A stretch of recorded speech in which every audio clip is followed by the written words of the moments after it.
I'm going live. I'm live. I think I am. I'm talking Baja. Answer any questions people got for Baja. See if I can get any people in here. I don't know if I will.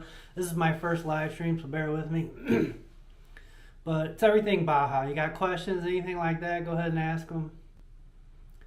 I don't know if I get anybody in here, but we'll see. If I get one or two, I'll be happy. But either way, I get a lot of questions about Baja, so I figure I try to answer some of them here and see where we go. If you have questions, put them in the chat over there.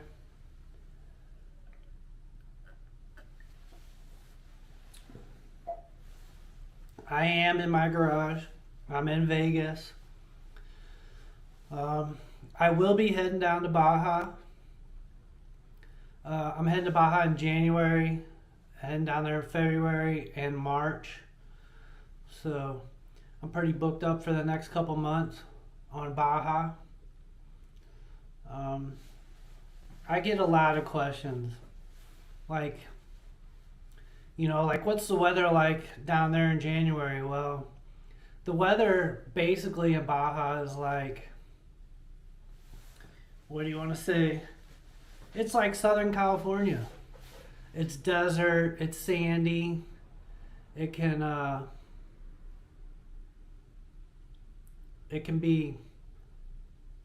rain, but it doesn't rain that often, not very much. And during the days, it's warm. When the sun's out, it's warm. It's 55, 65 degrees.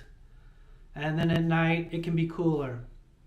If there's ever any weather that comes through, it's basically like just kind of windy and overcast, and it doesn't really rain a whole lot. So,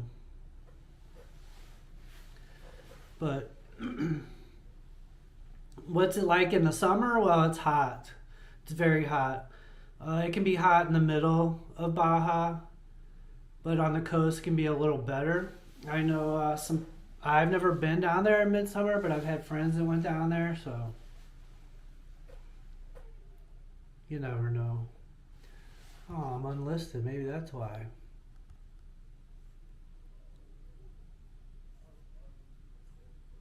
I gotta make it public. No wonder. All right. So, like I said, bear with me. It's my first time live streaming. And it helps to make it public. But I've never been down in the summer. So, it can be just as hot. They say it's better on the coast, but you're going to get in the water a lot when you're down there. When's the best time to go down there? I get that asked a lot. When's the best time to go to Baja? Well, the whales are there from like January, February, March, and some of April. So if you want to see whales, that's the time to go down to Baja, January through the middle of April. The Baja race, the big race, is in November. I think they do it in November because it's a little cooler. The days aren't super hot, and it can be cool at night, but it's not too bad. So it's just hard to say when the best time is. You can go down there in summer and be fine. It's just going to be hotter. I think their busy time is like January through April. That's their busy season, I believe, because the whales are there and it's cooler and it starts warming up, and But in November, it's not bad. December, it's not bad. And I did a Cabo run, I guess like 2 years ago, and it was it was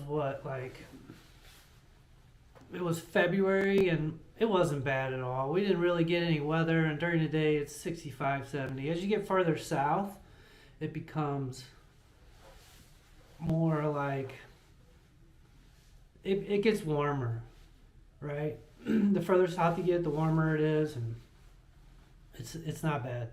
But like weather-wise, when we did the Cabo run in February, it wasn't a problem at all. Not bad at all. Um, I get a lot of people that ask like, how many days do you need down there?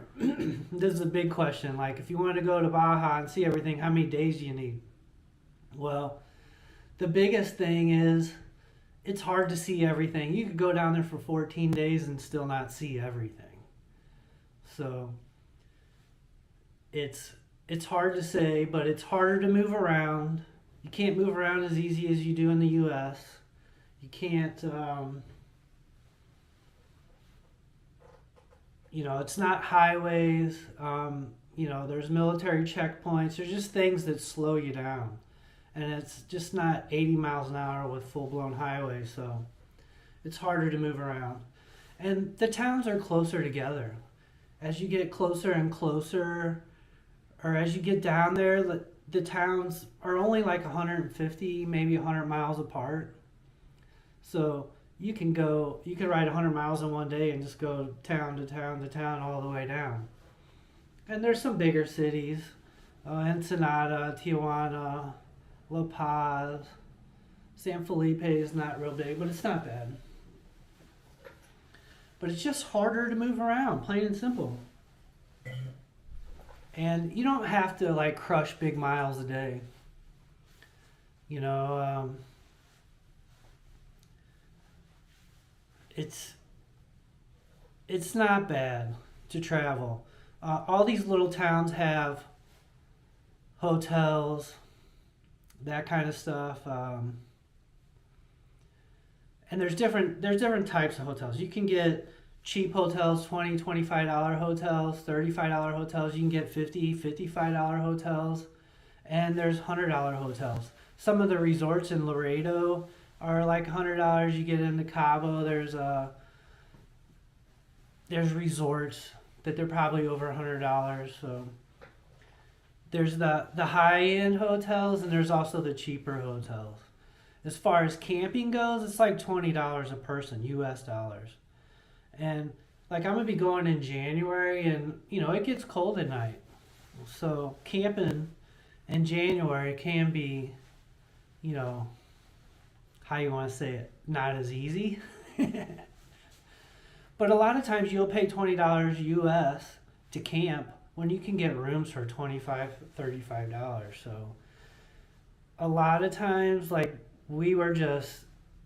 I brought camping gear a lot and really didn't camp that much. Just because the hotels are easy to get and they're everywhere and they're affordable. So you just kind of get hotels more than you do camp. I would think like if the weather was better, like if you're going in like April or May, like camping on the beach is probably not a big deal. I think you still pay like $20 for 20 US dollars for camping though. What else? Like, just how long does it take to get down there? Like, to do a Cabo run, to get down to Cabo and then back to the US border, you're looking at 10 days easy. I think 10 days at a minimum. And for a lot of people, I think it's over 1,000 miles from the border to Cabo. So to do a round trip from the border to Cabo and back up, you're looking at over 2,000 miles. But the problem is you're going to like go through towns. They're only 100 miles apart, so you're going to go through towns trying to do that. And some of these towns you want to stop in and stay at them, like, or at least check them out, right? Because they got a lot of cool stuff. There's missions down there that are like 16th century and stuff, and it's older than the U.S. as a country, right? And we don't have that stuff in the U.S. So seeing something that old is pretty cool. And when you're just traveling like that, there's just so much stuff to see that it's hard to like pass it up. You want to stop and see all that stuff. So to do a Cabo run or rip to the tip, it takes 10 days minimum. 5 days down, 5 days back, and that's moving out. You're being selective about what you see, and you're not just taking your time and stopping every hour and checking the sites all the way down. I think I went down before and we did a Cabo run. It was like 12 days, but we farted around a lot the first couple days, and then we kind of I traveled a lot faster on the way back up. So it was 12 days to do that, but I think it could have been done more efficiently, but you live and learn like that. You just don't want to get down there and be in a hurry every day trying to like push, push, push. That's not the kind of environment that you want to be in to like be pushing like that. And if you have any questions, put them in the chat. I'll try to answer any questions. I see a couple people coming and going, but it is my first live stream, so bear with me. But I'll just try to answer Baja questions that everybody has. What do you need to get into Baja? You need a passport. You need a passport to get back into the U.S. You don't really need a passport to get into Mexico or Baja, but you do to get back into the U.S. And my experience crossing the border into Mexico is it's very easy on a motorcycle getting into Mexico. They usually don't stop you. They might stop you and just look through some of your stuff real quick and then send you on your way. So it's not a big deal crossing into Baja. At least on a motorcycle. Because I feel like they're looking for cartel. They're looking for people running cash, running drugs, running guns. And on a motorcycle, I think they just don't think that you can carry that much, so it's not that big of a deal. I think if you're loaded up with tons of gear on your bike, they might stop you and check your stuff to see what you got going. But the way I run, I'm pretty light. I'm not bringing, a whole bunch of gear, a bunch of camping gear, a bunch of cooking gear and stuff. So it's never been a problem for me getting into Mexico. Now coming back into the U.S., it's not been a problem. I've never been searched or anything, but you do have to have a passport. And when you go down there, you want your bike registered. You got to have a plate. Your registration has to be current. Because they're checking to make sure there's no stolen bikes coming down and coming back up. That's what they're worried about, stolen vehicles. So just make sure you have a passport and keep it on you at all times. And make sure your bike is registered. And you might want to keep your registration on you. What are some other things that you might need? Oh, hey, I got some people going. When do I head to Mexico? I'm heading the 14th of January to the 23rd. And then I have some business to take care of the 1st of February in Vegas. I'm going to get some veneers. Finally broke down and bought some veneers. But then I'm going back the 3rd to like the 13th. I'm going back down. The trip in January, I'm going with a friend, Dan. We're going to do a Cabo run. We're basically going to do a Cabo run in 10 days. So he's flying into Long Beach and renting a motorcycle, a BMW GS 1250, and he's taking that down. We're running down to a Cabo. But what's the total budget? That's tough to say. As far as gas, I feel like you're in Henderson, so I would say that it's basically like Vegas prices. It's a little higher. Fuel is a little higher than the average U.S. price. It's over $4, so it's not bad. As far as food, the food is cheap. I can get 3-4 tacos and a drink for less than $10. You also have restaurants and stuff that are maybe a little pricier, but you're not really paying over $25 for a meal. And that's in the bigger restaurants. As far as lodging goes, it's hotels from $25 up to $100. I would say the average price is about $55, $60. And even the cheap hotels, they have secure parking.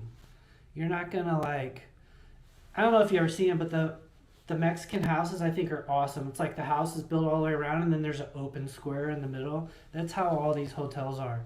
They let you bring your bike in the middle and it's it's secure parking, so it's always nice. But and I think from Vegas, when I did my trip, it was about 2,500 miles round trip from Vegas down to Cabo and back up. But how much needed for food, gas, and hotels? Like I say, gas is over 4. Hotels are food's fairly cheap. Hotels can be. It just depends on what you pick. For me, camping is about the same price as the cheap hotels, and I almost prefer the cheap hotels. You get a shower and bed, and the cheap hotels aren't that bad. I've also paid $100 for rooms that were, you know, not as good as the $25 rooms. So. And each of these little towns, they have hotels and stuff, so it's not bad. But passing through adventure. Thanks for joining, my friend. And I'm getting a few people on here. I'm kind of surprised. I didn't think I'd get anybody, but I figured I'd try to talk about a good subject, Baja, because you can't get enough information or beta about Baja. So, looking forward to the videos. Thank you, brother. What bike am I taking? I'm taking the 790. Both of these trips in January and February, these guys have BMW GS Adventures, so I think they're on the 1250, so I'm going to take the big bike because I'm going to be crushing a lot of highway miles. Yeah, I'm still doing the guided tours. I'm taking a friend down in January, another friend down in February, and probably a group of guys in March. I'm probably going to go down with my old lady in March also to go take her to see the whales, and I'm probably going to take the 450 down for that trip. What gas tank capacity range? I think 100 miles. Like, I think if you took a dual sport, being able to do maybe 100, 125 miles is probably ideal. I know my 450, I'm only about 120, 125 miles, so I would carry some fuel, probably half gallon at least to get that, but these towns are really close, so getting fuel is not that bad. But when I'm down there, even with the big bike, I got a 5 gallon, 20 liters. We're stopping and getting fuel, not at every stop, but just about, right? You just don't want to get caught without fuel down there, which I did. Thanks, Lowlike. I appreciate that. I don't know. I've just been inconsistent here lately. I haven't made very, very many videos over the holidays. I've just been taking a break. But I'm thinking about riding my Road King to Cabo. You can totally do it. You could totally do it. It's paved all the way down. And there's tons of people on Harleys. There's a lot of Americans and stuff on Harleys riding, GS's riding, and there's tons of people, Mexicans, that come from the mainland and come over and ride. And there's just tons of people all over down there. I do the guided tours, and I was kind of hesitant to go down there by myself the first time, but if there's people thinking about going down there for their first time, it's totally capable. And just staying on the road, and there's just tons of people down there riding motorcycles and traveling. If anything happened, there's lots of people that come by and help. The one time I ran out of fuel and there was people that helped me. There was an American that helped me, and the guy I was with, he had some Mexicans stop and help him, and they were totally cool. There's a lot of cool people down there. Is March a good month? Yeah, March is a good month. Like I was saying, the whales are there from like January through the middle of April. So I think Baja's busy time is January, February, March. And then it's also busy at the end, like October, November. They do the race in November, so. Bob Orr, we need to get together and ride, Bob.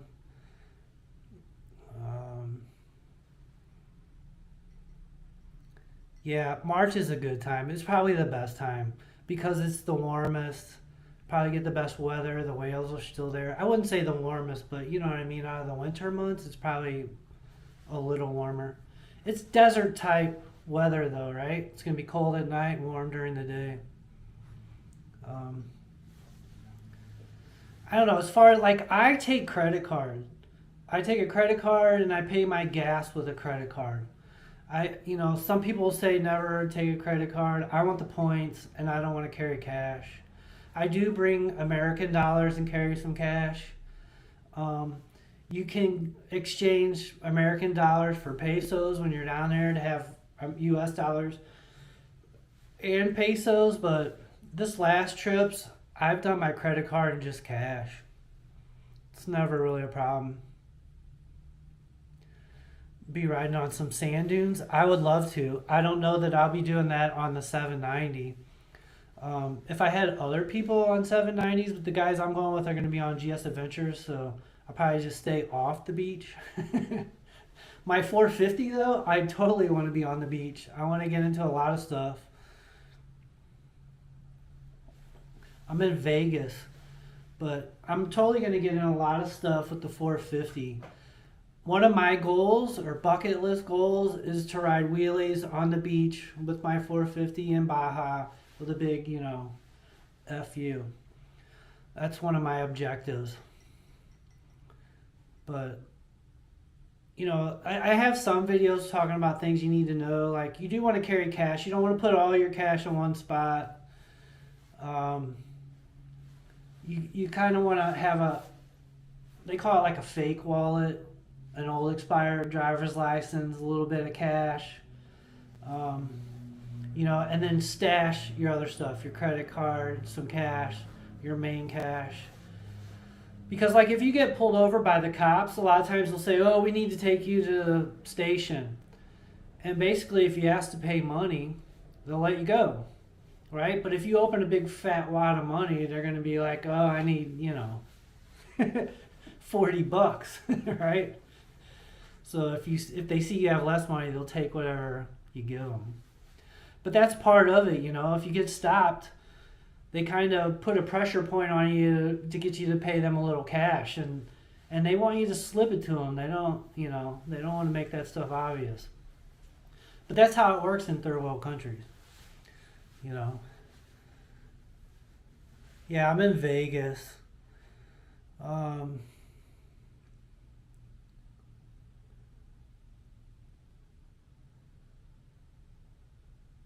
Yeah, I'm up to ride when you fix your leak. I've been riding around here a little bit. It's cold in here in Vegas now. We're down like 55 and stuff.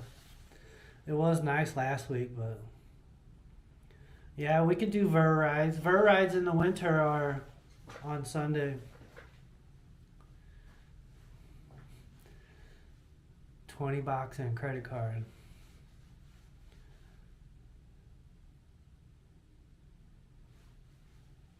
They want more. What?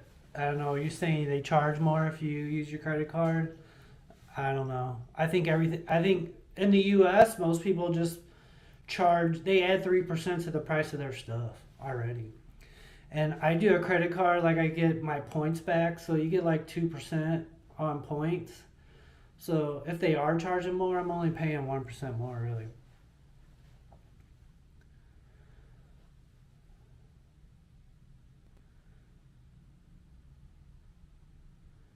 Yeah, 40 minus 40. I think most of the U.S. got hit pretty hard with some weather this last week. But yeah, minus 40 is rough. And in one of my videos, I had a Canadian, Jason. He came down from I think it was Edmonton, and as soon as they lift the border ban, he could cross into the U.S. He went. And it was like November. He rode from Edmonton all the way down to Laredo in November, and he crossed through weather in the mountains in Idaho and stuff. But what a lot of those guys, what he did is he parks his bike and stores it in Laredo and then flew down over the winter. So he rode his bike down there, flew back, and then flew back down with his old lady and was riding around Baja with his bike. He's on an Africa Twin. A lot of Canadians do that. They'll store their bikes in Vegas or, other places down here. So then they fly home, then they can fly down in the winter and do stuff. Man, Riding the PCH, that's one of the rides I haven't done yet. I would love to ride the PCH to Mexico. That's that's basically two lifetime rides, right? The ride of your life, right? Because riding Baja is it's like a ride of your life. It's like riding to Alaska, or it's like doing the PCH, right? Those are two pretty good. If you're coming down that way, you might as well go through the PCH. I would at least. But sometimes you don't always have time to do all that stuff, right? No, they don't take credit cards. Well, they take credit cards. I've used credit cards multiple times. I'm just not trying to buy tacos, street tacos with a credit card, right? Like they don't have. They got a dirt floor, right? They don't have a credit card machine. But when you get gas, you can use credit cards. There's no point in using your cash for gas. But whatever. If people don't like credit cards, don't want to risk credit cards, that's fine. Just take cash.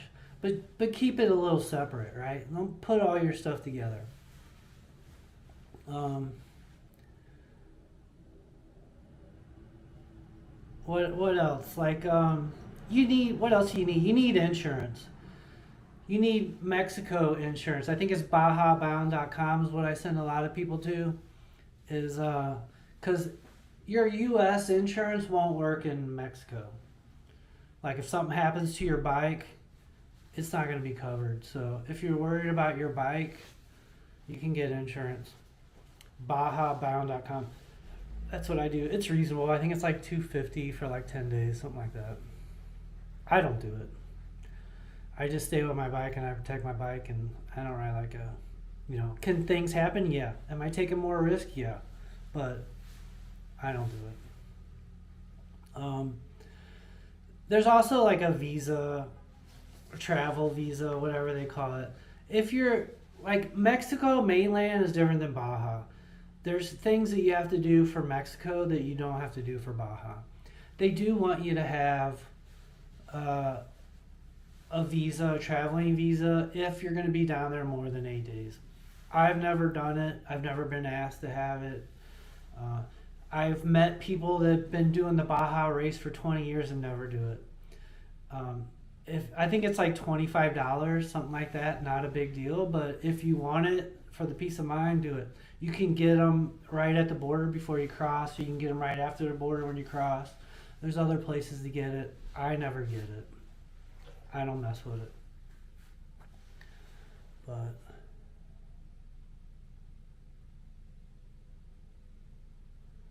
cool. I hope you do take your bike down there. It'd be pretty cool. Thanks for popping in, brother. I appreciate it. Yeah, the PCH is one of the premier rides in the U.S., right? Uh, Chris Day, you're riding your GS in Newport Beach, 72 degrees. Yeah, that's pretty nice, right?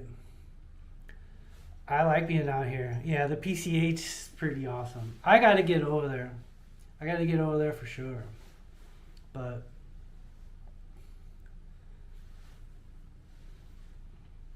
I don't know. Any other questions? Hit me up. Try to cover what stuff. Like lane splitting. Lane splitting's illegal down there, but everybody does it. Everybody looks at you. Why aren't you lane splitting? So I do it anyway. I do it in the States anyway.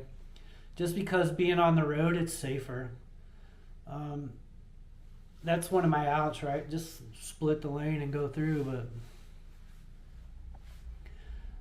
so I just feel like it's an environment that's a little different, and it's a little more risk, and like you can't just hit if something happens, you can't just hit your inReach and a life flight's gonna come.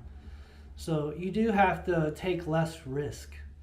You have to ride more cautiously. You have to just not ride at 100% all the time, right? And don't do things that are crazy. Um,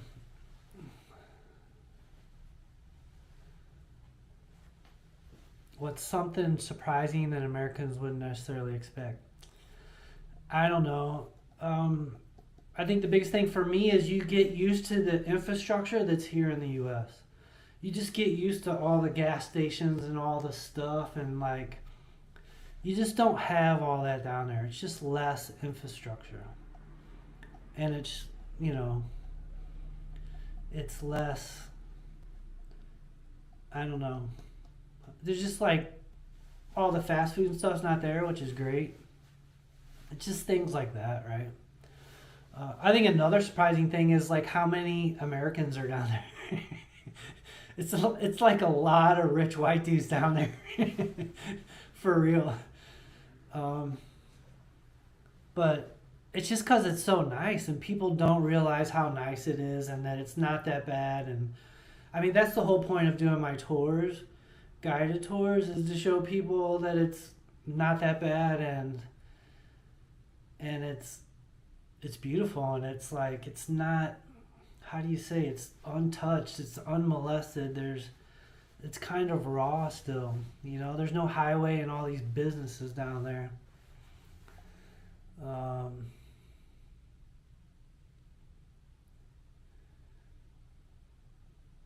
no, I've never had to use any emergency services.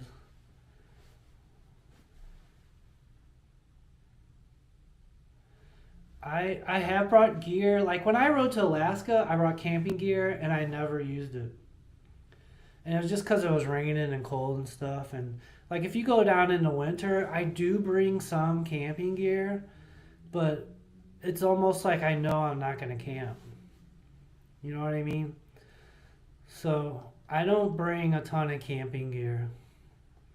I do recommend bringing a filter, a water filter. I recommend everybody bring a water filter. Even if you're staying in hotels, we were filtering our water from the hotel. And like I just didn't want to take the risk of getting sick by drinking the water. So like I wouldn't eat ice or order water from the restaurants or stuff like that, right? Just always did bottled water. Just because I never know. Other people do it, it's not a problem, but I've had people that got sick and spent a couple of days of their trip just getting sick. So I always filter my water when I'm down there. Um, well, speak about the tours a little bit. What's my schedule? For sure, Bob. Uh, I'm going down the 13th, the 14th of January to like the 23rd. I'm doing a Cabo run, and then I got some business to take care of, and then I'm going again the 3rd to like the 13th of February. And then I'm going like mid March. My March is basically booked up. If I have any spots open, it's like the end of February. Um, but other than that, like as far as my tours, like I'm getting filled up. What's some good things to see? Like I'll talk about, because people will say like I want to go down there and I got like 8-10 days. What should I see? Well, Conception Bay. I'll say number one, Conception Bay is the number one thing to see. It's more than halfway down. It's about 2/3 down on the Sea of Cortez side. It's yeah, beer's good. They got lots of beer down there. Cerveza. Uh, uh, and you'll find there's some bars like in San Felipe that has a lot of Americans in it, right? Like you go there and there's a lot of Americans in the bar.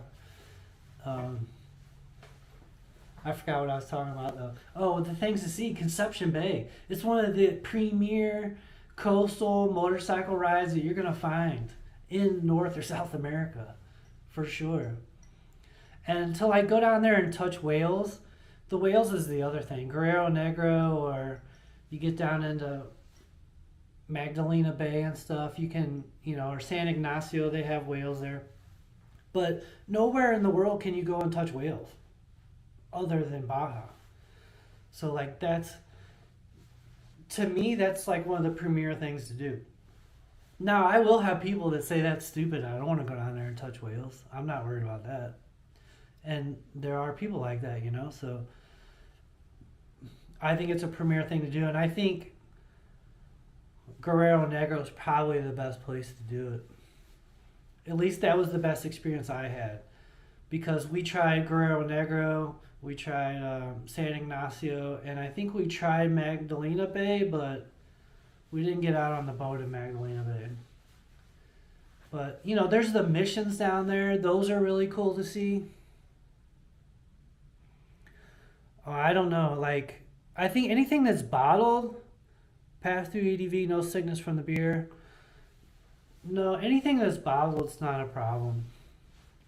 It's just like, maybe ice or drinking the water out of that they serve you at restaurants, or I guess like you could have solids and get some of the green stuff that has water on it, but I kind of avoid all that stuff. I just don't want to take the chance of having a couple days worth of, you know, sickness. But they have the missions. The missions are really cool. The old churches, they're like 15th, 16th century stuff. It's like awesome to see stuff that old. It's really pretty cool. I would say like Mulegé, it's like the top of Conception Bay, and like Laredo. In between Mulegé and Laredo is pretty fabulous. Pretty fabulous coastal stuff. Coastal ride that's unbelievable. You have San Ignacio that's like pretty cool. It's like an oasis in the middle of the desert. It's pretty cool. They have the mission there, and they have some restaurants. They have decent hotels there. They do whales there. San Ignacio is pretty cool.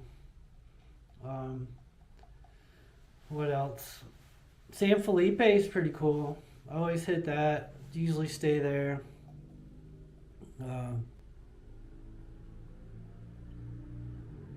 No, I don't ever give all my money. I try not to. I try to save it. But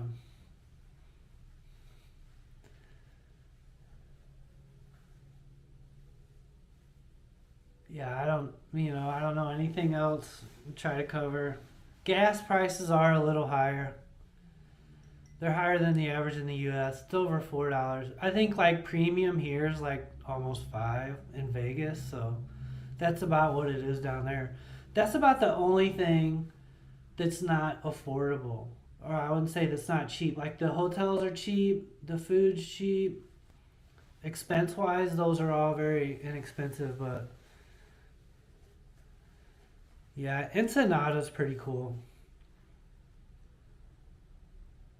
Baja McGuide. I I think Ensenada's pretty cool. It's that bigger city type vibe, and there's a lot of. It's just cool. It's worth going to. It's harder to move around through Ensenada. Like if you're coming down through Ensenada, it's hard to travel through there. You can't travel as fast and stuff, but it's worth checking out. And Ensenada is like, it's where they do start the Baja race and stuff, and it's pretty cool. It's worth checking out. I like Ensenada. I like San Ignacio. Guerrero Negro I like for the whales. Um, Mulegé. Laredo I like. Conception Bay I like.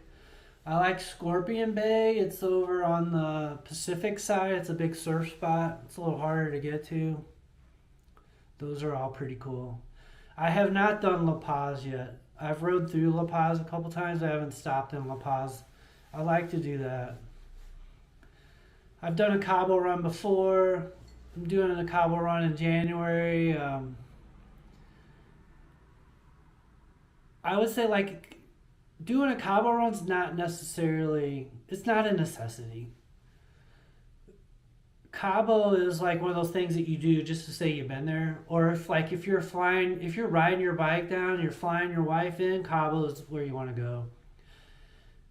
It's probably got the best airfare, and it's got all the resorts, and it's probably the most touristy out of all of Baja is Cabo.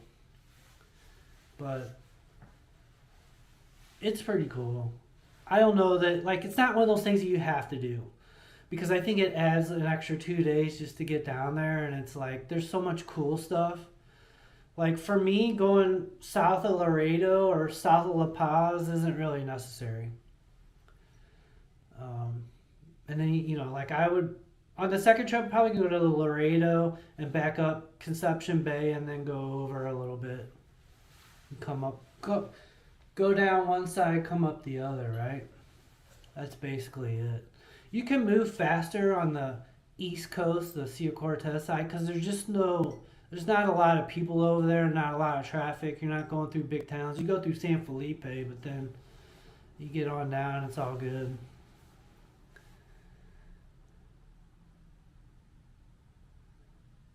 Let me see, try to answer some of these questions.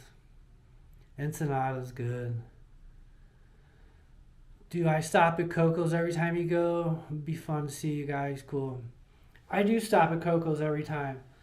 The one time I went down, I shot a bunch of video and lost it all. But Coco did pass away. He passed away this year. Yeah, it sucks. He's cool, man. And I was still going to go by there and stop there.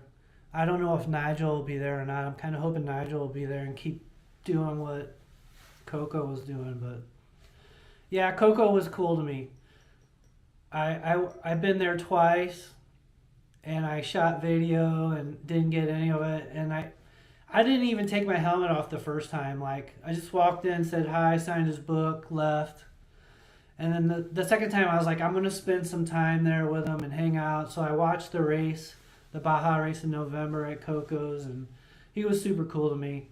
He took me in and treated me well. And yeah, he's a perverted, dirty old man, but he was cool. And he passed away this year. I don't know when it was, July, August, something like that. I think he was like 80 years old. I'm just happy that I got to spend the time with him that I did. And I'm happy that I took the chance to spend time with him the last time I was down there. But yeah, it's part of my stop. It's on the way down. I like going down on the east side. And then Catavina is pretty nice. I want to take the 450 to Catavina. That's where they do a lot of stuff. And like, I don't know if you guys are familiar with like Chasing Waypoints. He does a lot of Baja rallies and stuff down there. I want to get into Baja rally where you use navigation and stuff. They got tons of routes down there. Like, they got some awesome stuff. And that's the thing. You could take any bike down there you want. From a Harley to staying on the street to, the GSs, the big adventure bikes, to getting into like the smaller dual sports and the KTMs. Getting all off into the single track. There's just tons of stuff down there. It's like a wide range of everything.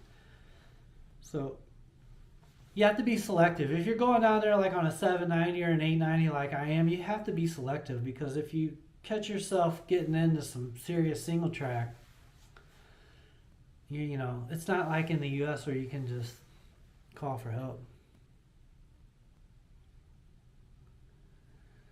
Yeah, Itchy's pretty cool. My homeboy. Auslander. It's good to see you, Kevin.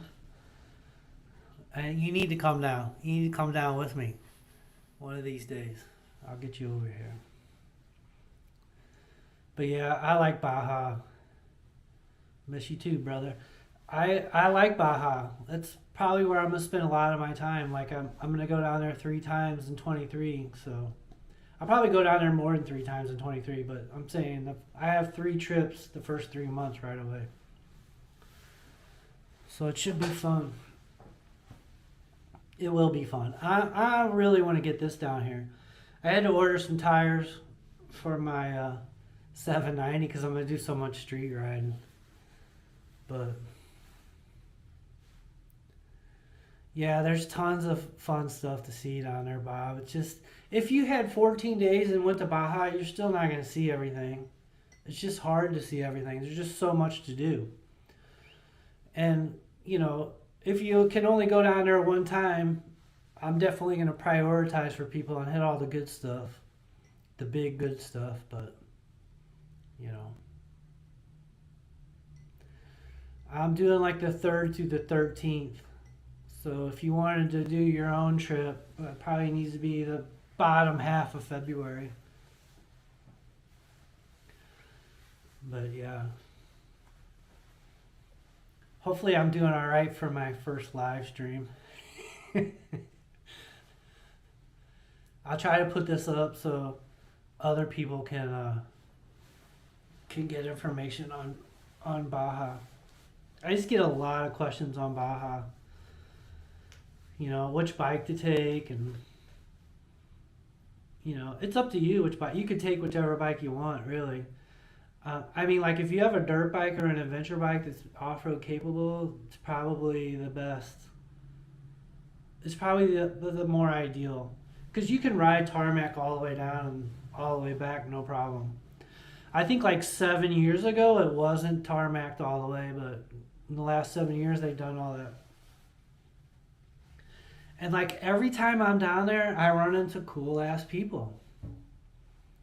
I appreciate the feedback. You guys are awesome. What is it? Agua Verde near Laredo? Yeah, I'll check that stuff out. Agua Verde. The Conception Bay is just awesome. But like if you have you can ride whatever bike you want. It's ideal. It really is. It's a different trip, right? Like if you take a dual sport, it's gonna be a different trip than like if you do a Harley.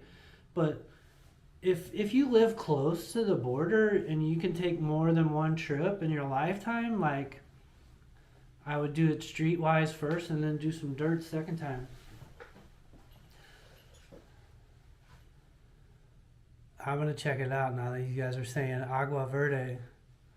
And that's south of Laredo.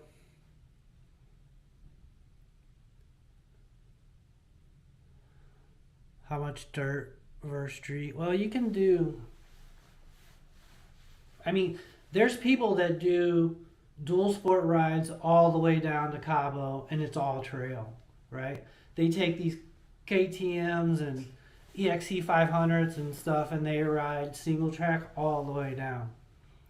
I don't know how long that would take. I would bet it takes 10 to 12 days just to get down there in that way. But you could do whatever. You could ride street all the way down. You could ride dirt all the way down. You almost need to pick what tires you're going to run, right? If you're running knobbies and stuff, you don't want to do a whole lot of dirt. But it's just, you could take any bike and have a good experience.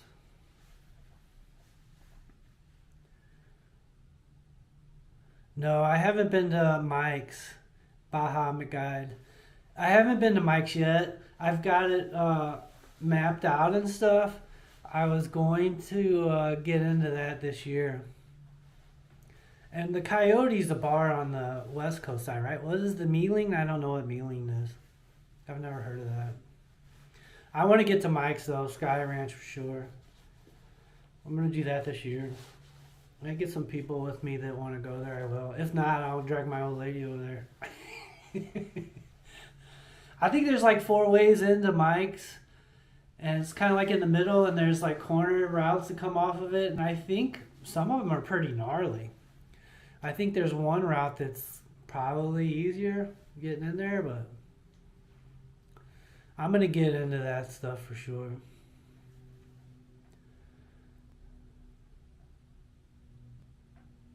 I appreciate the feedback. You guys are awesome, though. I'm going to look up the Agua Verde. I got to get better on my Spanish, too. I know if somebody's cussing me out, I know the easy things. Thank you. I know the etiquette things and stuff, but like I don't know my numbers well enough yet. I can't count well enough. Duolingo, and Google Translate, like the apps help a lot for sure, right? But like a lot of people speak English. It's not bad. It's not like if I went down there by myself and couldn't speak English, I'd be in trouble. That's not the case. Because it's not that bad. And there's usually people, you can pretty much figure out what people are trying to tell you. There are a lot of military checkpoints, but they're basically protecting tourism. They're protecting the tourists. They're protecting people like us. And when I go through the military check stops,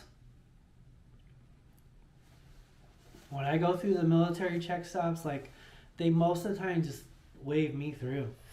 And they're military kids. They're young kids. They're early 20s, like, you know, they're just out there doing their job. And they see me on a motorcycle, they don't mess with me.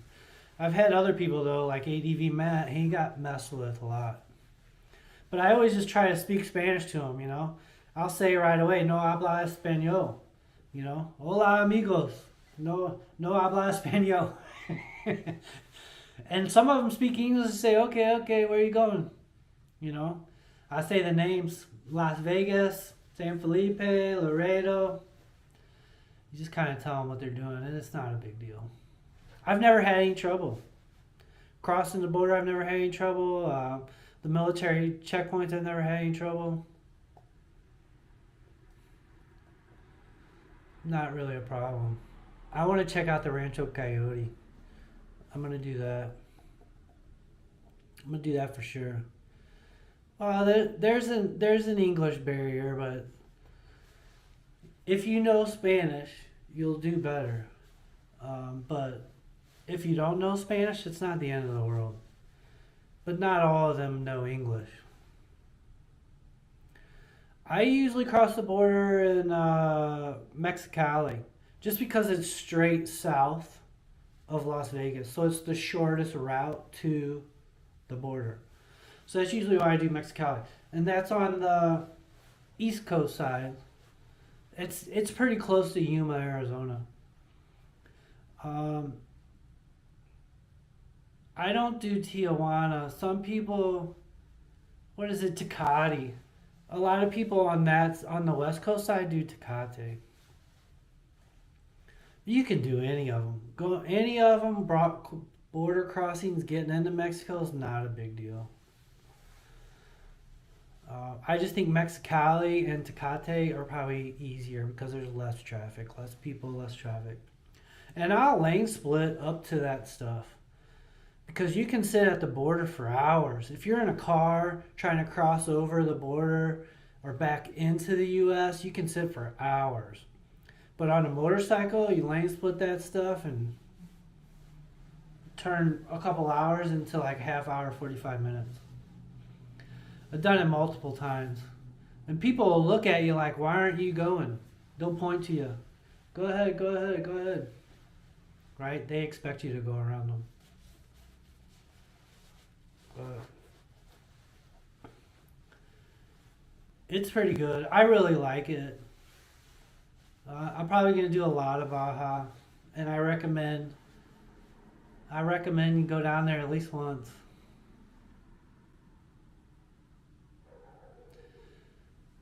It's not bad crossing the border into the U.S. It's harder to get into the U.S. than it is in Mexico, but I've never had any trouble.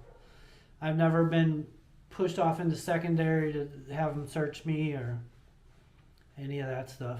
And I always just lane split up. And I'll lane split up and ask the border patrol, you know, which line should I get in? And they'll say, you need to go over here and the motorcycle to that one. That's where you want to be. And I'll lane split up there and they'll tell them. They don't have a problem telling me to lane split. So it's all part of it. But it's not bad. I think from Vegas to Mexicali border, it's like 300 miles. I think it's from Vegas, and I live on the north side of Vegas, so from Vegas to San Felipe is like 350 miles. And that's the biggest ride day that I have, is going from Vegas to San Felipe in one day. 350 miles, not that bad. It's less than 400. So, and like I say, all these towns, they're probably like 100 miles apart, so you're really not doing over 300 miles in a day when you're down there, because you're basically going through 3 towns to do 300 miles, so not that big of a deal. It's not a problem. It's what I see a lot though is people say I got like 10 days and they want to go all the way to Cabo, and it's just kind of hard to do. you just don't like going all the way down there. You just don't want to be pushing and doing a lot of miles unless you're used to that stuff. If you're used to riding like that, then like I get it. But you don't want to try to like put too much pressure on yourself to do a lot of long riding in a third world country that you're not familiar with, right? Just take it easy.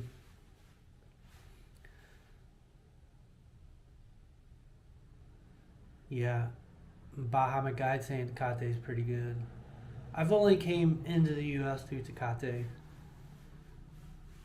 but I think that's probably where it will go down.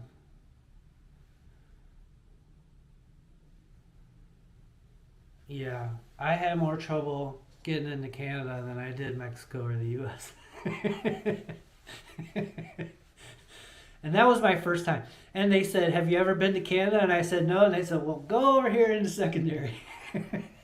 I'm like, so if you're going to Baja and it's your first time, just tell them you've been to Mexico before, and they won't mess with you, right?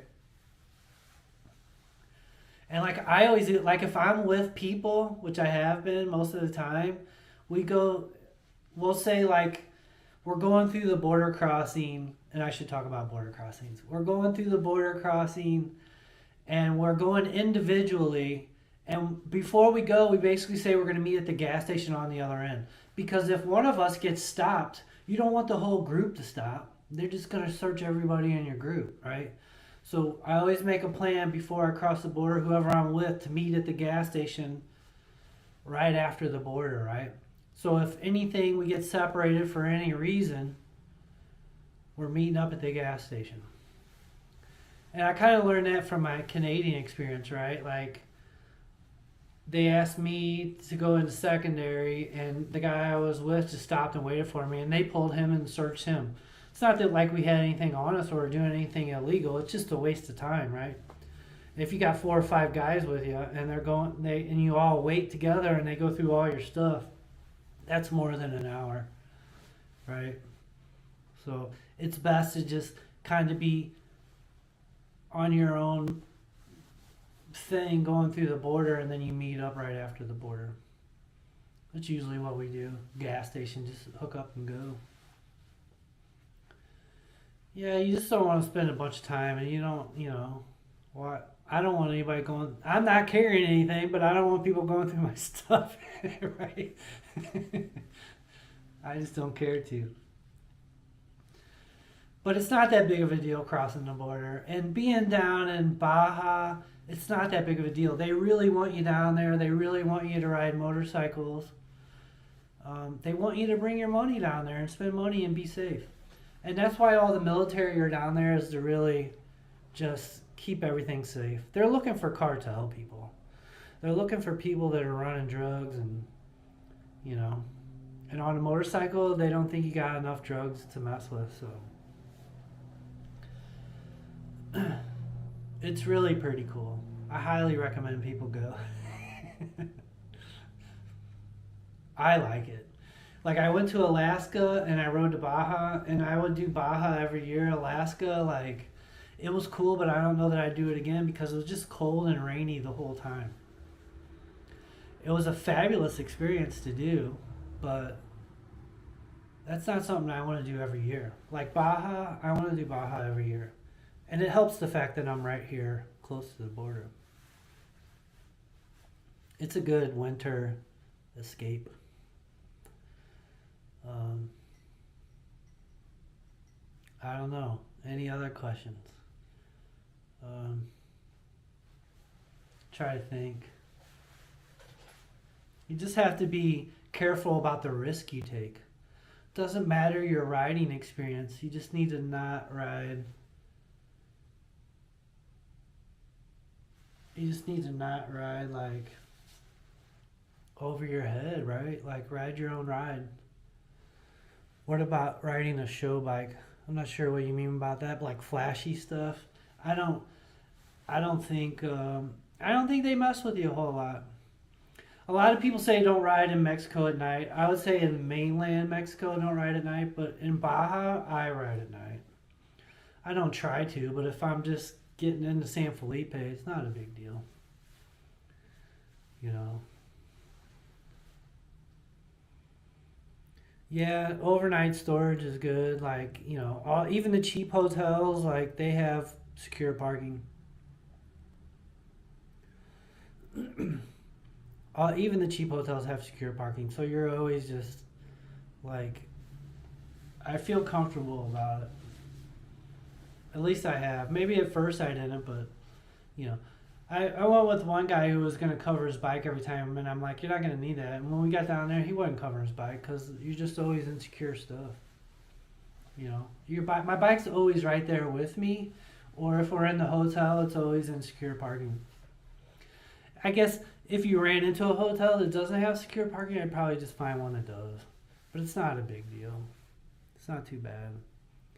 You don't have people like, there's just so many rumors and stuff about Baja, but the people are super cool. And they're great. They just want money, right? They just want to sell their stuff and make money, and you know.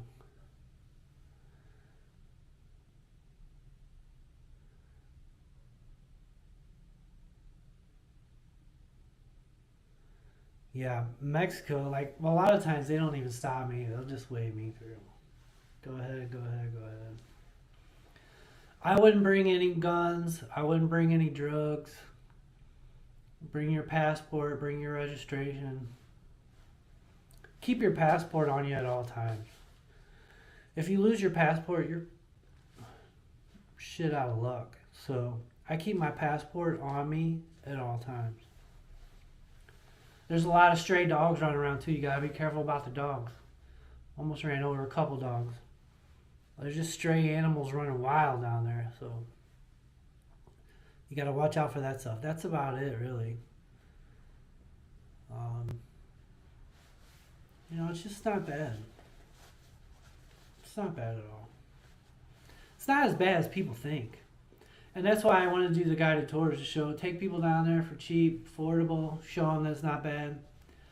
And like people that live in Vegas, like I do, when they go down there and see it's not that bad, they'll be going down there all the time. Maybe once a year, once every other year, right? I know it won't be their only trip, that's for sure. But the people down there are super cool. I meet a lot of super cool Americans. I met a lot of super cool Mexicans. A lot of Mexicans come from the mainland and ride Baja on their own motorcycles. Shit ton of BMW GSs, GS Adventures, a lot of Harleys. There's just people all over there. Like if I felt like if I broke down or had a flat tire, people would help me. There's lots of people that would come by that would help me. So it's not bad. You just don't have all that infrastructure that's in the U.S. that you're kind of used to, like gas stations every 30 miles. And you will find guys who sell fuel out of like containers, right? The guy in Catavina, he's super cool. It's like a famous spot. He's got his little trailer there, and I bet I rolled up in there like 9 o'clock, 9:30 at night, dark in Catavina, and I had only $100 bill, a U.S. $100 bill, and gave it to him, and he gave me change back in pesos, and like filled me up with gas. I think I paid like $7 a gallon, but that was like, it was worth it to me. I'm paying almost 5 anyway, so like, but there's other people down there that sell fuel out of their truck, and like the bikes that I run on high octane. Like my 790 needs high octane, the BMW GS Adventures need high octane. And so there's not high octane always available. There is high octane available down there, like when you're around the bigger places you do. Even like the guy in Catavina selling them out of jugs, he had high octane. But what I do is like I don't do octane booster or anything. I just use high octane when I can. And if they don't have it, I do the regular, and then like the next trip I'm doing high octane again. Right? So you just run as much high octane as you can. Like on my 450, I have the Get ECU, and it has different maps where I could run a little less power, a different map to run less power so I can run off lower octane fuel. I should probably thank some of my sponsors while I'm at it, or people that support me. Taco Moto, Moscow Moto, Ruby Moto, C Concepts, XC Gear, the Mako 360. I got Raleigh Moto Shop. I'm trying to think if I'm missing any. Revzilla.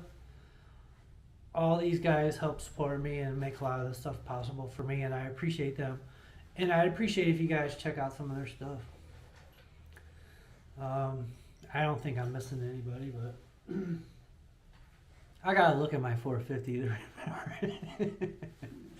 But I don't know how much longer I'm gonna go. What am I? I'm over an hour right now. But I appreciate you guys coming around and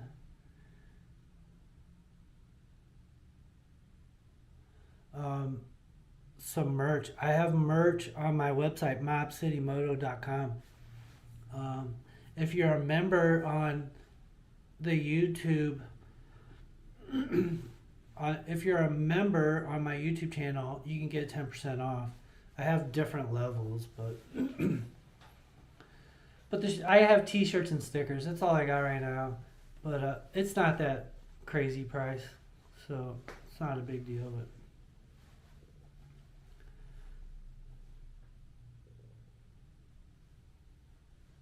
But yeah, any last questions before I go? I appreciate you guys showing up and making me not look like a loner. I hope I got some information out there. I'm probably forgetting some stuff, but you know. Yeah, Bob, let's get together soon. It's kind of cold here right now, but I say cold, it's 50s. But that's cold for Vegas.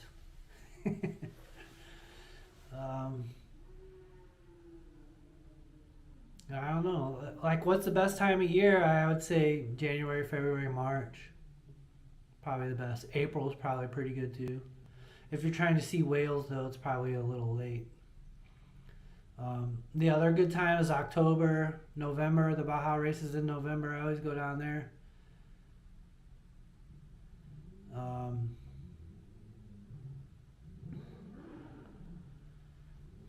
It's a good time to go. We went down in December, and I went at Christmas, my old lady, and we tried to see the whales, and the whales weren't there yet. And that was December at Christmas time. The weather was good. The weather was decent, but the whales just weren't there yet. So this time I'm going in March with my old lady. But, you know, January, like mid-January when I'm going down, the whales should be there. What's the name of your moto shop? I'll come by there sometime. I got friends in... Yeah, Kevin, she's out here. I have friends in San Felipe, and you're in Ensenada, yeah. Baja Powerhouse. I'll check it out. I'll look you up online, and if I come through there, I will. I'm probably going to come through there because I'm meeting this guy, my friend and Dan and Tecate. We're going to meet somewhere around there and come down. We'll go through Ensenada and then make our way back up to Mexicali. I think. I don't know. I'm pretty sure that's the plan. Baja Powerhouse. I'll check it out. Hopefully, I just come by and check it out and I don't need any service. Because, you know, riding a KTM in Baja makes you a little, you know. But she's been good to me. I'm going to put some fresh rubber on her and she should be good. But yeah, I think I'm going to wrap it up right there. Tequila. Whew. But I think I'm going to wrap it. Appreciate you guys being here, checking out my first live stream. I don't know if this goes fairly well. Maybe I do some more. I don't know. I just been struggling to make some decent videos over the holidays, so I just figured I would like try to do a live stream. And I'm getting so many questions about Baja. I have a lot of Baja content coming, so I'm gonna do a little bit of content on the 450, but I will, Kevin. Thanks for coming on, brother. I hope to see you soon. Need to get you out here sometime for sure. Whether you fly out or what. I got 2 motorcycles, you know. But all right, thanks guys. Appreciate you. And I'll catch you guys later. Thanks for sticking around. And get the Baja if you want. Also, if you wanted to do Baja, I'm doing guided tours. MobCityMoto.com. Guided Baja tours. It's affordable. It's pretty reasonable to get down there and get your experience. I am booking up though. Like I say, the only thing I really got available is the end of February. So I think in April I'm gonna start doing BDRs. Probably gonna do the California BDR in April. So all right, guys, appreciate it. See you.